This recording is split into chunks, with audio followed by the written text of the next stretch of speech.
Halo, selamat datang di video pembelajaran mekanika tanah lanjut. Saya Heni Gloria Lawalata dengan NIM 202273026. Di sini saya dari Prodi Teknik Sipil Universitas Patimura. Pada video ini kita akan membahas tentang permasalahan tanah dan perbaikan tanah yang akan saya fokuskan pada perbaikan tanah lempung. Masalah tanah yang tidak ditangani dengan baik dapat menyebabkan kerugian besar dan juga kegagalan konstruksi. Di sini permasalahan tanah mencakup stabilitas tanah, daya dukung, dan juga penurunan tanah. Stabilitas tanah merupakan kemampuan tanah untuk menahan perubahan bentuk tanpa runtuh, sedangkan daya dukung tanah adalah kemampuan tanah untuk mendukung beban tanpa mengalami deformasi yang berlebihan. Selanjutnya untuk penurunan tanah atau penurunan permukaan tanah akibat konsolidasi dan kompresi tanah. Sebelum kita mengetahui metode perbaikan tanah apa yang kita gunakan, kita perlu mengetahui klasifikasi dan karakteristik dari tanah tersebut. Ada beberapa sistem klasifikasi tanah yang sering digunakan, yaitu ASTO dan USCS. Namun pada video kali ini kita akan menggunakan sistem klasifikasi USCS, di mana tanah terbagi menjadi 3 bagian. Yang pertama, tanah berbutir kasar, yang kedua, tanah berbutir halus, yang ketiga, tanah gambut. Tanah berbutir kasar adalah tanah yang kurang dari 50% berat total contoh tanah yang lolos dari AYAKAN 200. Tanah berbutir kasar terbagi dua, yaitu kerikil dan pasir. Ya, jadi teman-teman, untuk mendapatkan kerikil yang bergradasi baik dibutuhkan nilai CU lebih dari 4 dan nilai CC di antara 1 dan 3. Sedangkan untuk pasir dibutuhkan nilai CU lebih dari 6 dan nilai CC di antara 1 dan 3. Ya, jadi seperti gambar yang bisa teman-teman lihat, di sini tanah berbutir halus terbagi menjadi dua, yaitu tanah lempung dan tanah lanau. Di sini untuk tanah yang berada di atas garis A dikelompokkan menjadi tanah berlumpur, sedangkan untuk tanah yang berada di bawah garis A dikelompokkan menjadi tanah berlanau. Setelah kita sudah mengklasifikasikan tanah, di sini kita perlu ketahui apa itu perbaikan tanah. Jadi perbaikan tanah atau stabilitas tanah merupakan rekayasa tanah dengan upaya untuk meningkatkan atau mempertahankan tanah sehingga memenuhi syarat-syarat tertentu. Ya, di sini perbaikan tanah atau stabilitas tanah terbagi menjadi dua, yaitu perbaikan tanah dan perkuatan tanah, di mana untuk yang pertama, perbaikan tanah ialah menggunakan metode untuk merekayasa tanah sehingga mendapatkan kualitas tanah yang lebih baik. Sedangkan perkuatan tanah ialah metode yang menggunakan tiang kayu untuk meningkatkan kekuatan tanah. Berikutnya tujuan untuk memperbaiki tanah. Yang pertama, meningkatkan gaya dukung tanah. Yang kedua, meningkatkan kuat geser tanah. Yang ketiga, memperkecil penurunan tanah. Yang keempat, mengatur besar kecilnya permeabilitas tanah. Dan yang kelima, memperkecil potensi kembang susut pada tanah. Ya, jadi teman-teman, selanjutnya kita akan membahas tentang tipikal perbaikan tanah yang terbagi menjadi 3, yaitu yang pertama secara kimiawi, dengan mencampurkan bahan kimia secara mekanis dengan memperkuat tanah, dan yang ketiga secara hidrolik dengan mengeluarkan air tanah. Selanjutnya kita masuk pada permasalahan umum yang sering terjadi pada tanah lempung.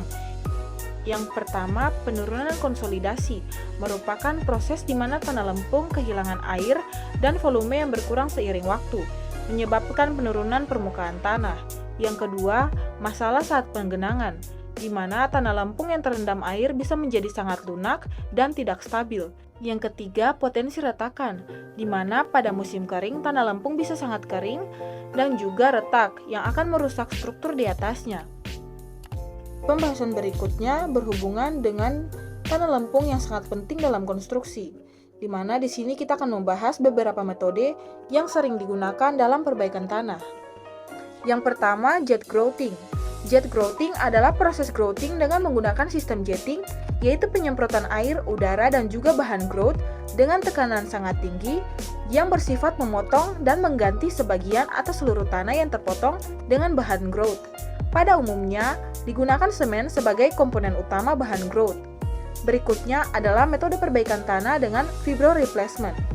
Fibro replacement adalah metode pemadatan dengan memasukkan batang penggetar ke dalam tanah dengan vibrator yang bergerak dalam arah vertikal dan memasukkan material seperti kerikil ke dalam tanah.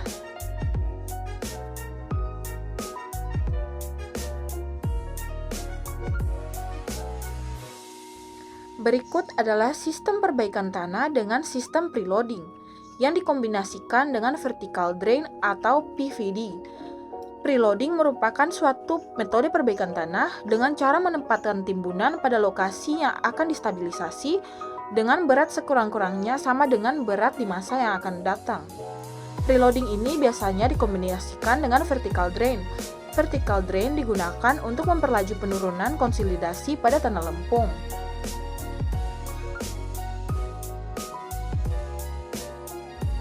Selanjutnya, apa sih yang perlu kita ketahui dan perlu kita perhatikan dalam menentukan metode perbaikan tanah yang akan kita gunakan? Yang pertama, jenis tanah. Yang kedua, spesifikasi tanah apa yang akan kita butuhkan untuk membangun sebuah bangunan konstruksi. Yang ketiga, biaya. Yang keempat, waktu. Yang kelima, material yang kita gunakan apakah terdapat pada daerah di mana tempatnya yang akan kita gunakan didirikan bangunan konstruksi. Keenam, lingkungan sekitar. Apakah metode yang kita gunakan tidak mengganggu lingkungan sekitar?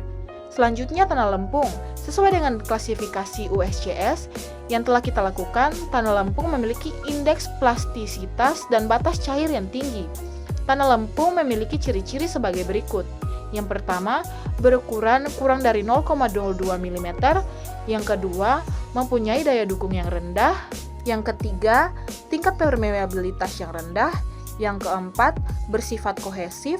Yang kelima, tingkat kembang dan susut yang tinggi. Yang keenam, serta proses konsolidasi yang lambat. Nah, studi kasus yang akan saya ambil untuk permasalahan tanah pada tanah lempung di sini yang pertama adalah Menara Pisa. Menara Pisa adalah contoh klasik dari permasalahan tanah. Menara ini mulai miring tak lama setelah konstruksi dimulai pada abad ke-12. Masalah ini disebabkan oleh tanah dasar yang tidak stabil, terdiri dari campuran tanah liat dan pasir. Untuk mengurangi kemiringan, teknik stabilitas tanah digunakan, termasuk menambah beban pada sisi yang lebih tinggi dan menyuntikkan material untuk memperkuat fondasi. Nah, teman-teman bisa lihat profil tanah di bawah menara ini. Jadi, fondasi terletak di atas tanah pasir berlempung, lapisan A yang terletak di atas tanah lempung dengan ketebalan 30 meter, lapisan B. Bagian bawah adalah tanah pasir. Akibat lapisan lempung yang cukup tebal, maka menara menjadi tidak stabil. Selanjutnya, pembahasan tentang fase pembangunan Menara Pisa. Fase pembangunan menara, seperti terlihat pada gambar, fase 1 pada tahun 1170 sampai 1178 sampai 3 lantai miring ke sisi kiri gambar. Seperti gambar yang bisa teman-teman lihat. Kemudian untuk fase 2 pada tahun 1272 sampai 1278 sampai lantai 7 miring ke sisi kanan gambar. Untuk fase 3 pada tahun 1360 sampai 1370 sampai lantai 8. Untuk contoh studi kasus kedua saya ambil dari Pelabuhan Udara Kansai, Jepang. Kansai International Airport atau Kansai Kakusai Kuko adalah lapangan terbang internasional yang berlokasi di pulau buatan di Pelabuhan Osaka 38 km sebelah barat laut, Stasiun Osaka, Provinsi Osaka, Jepang. Jadi perencanaan pelabuhan melibatkan beberapa orang ahli dalam mengestimasi kemungkinan penurunan yang terjadi pada pulau tersebut. Akibat berat sendiri, hasil estimasi adalah 19 sampai 25 kaki. Ini adalah profil tanah yang teman-teman bisa lihat pada gambar berikut ini. Bisa teman-teman lihat pada beberapa contoh gambar berikut ini. Jadi, fakta lapangan, penurunan sudah mencapai sekitar 8 meter atau sekitar 26 kaki, lebih besar dari perkiraan awal. Besarnya penurunan sudah mulai mengecil dari 50 cm atau sekitar 20 inci selama 1994 menjadi 7 cm atau sekitar 2,8 inci pada tahun 2008. Berikut adalah gambar-gambar yang menggambarkan Kansai International Airport. Nah, pada gambar berikut, pada peristiwa konsolidasi air dalam pori mengalir keluar, udara tidak diperhitungkan. Berikutnya merupakan proses yang terjadi pada tanah yang mengalami konsolidasi. Nah, gambar ini menunjukkan kecepatan konsolidasi tergantung pada kecepatan air mengalir dari pori tanah. Selanjutnya, perbedaan konsolidasi dan pemadatan. Akhir dari video ini sebagai kesimpulan, penting untuk memahami karakteristik tanah dan metode perbaikannya. Dalam perencanaan konstruksi, tanah lempung dengan sifatnya yang unik memerlukan perhatian khusus dan metode perbaikan yang tepat untuk memastikan permeabilitas tanah dan daya dukung yang memadai. Terima kasih telah menyaksikan video ini.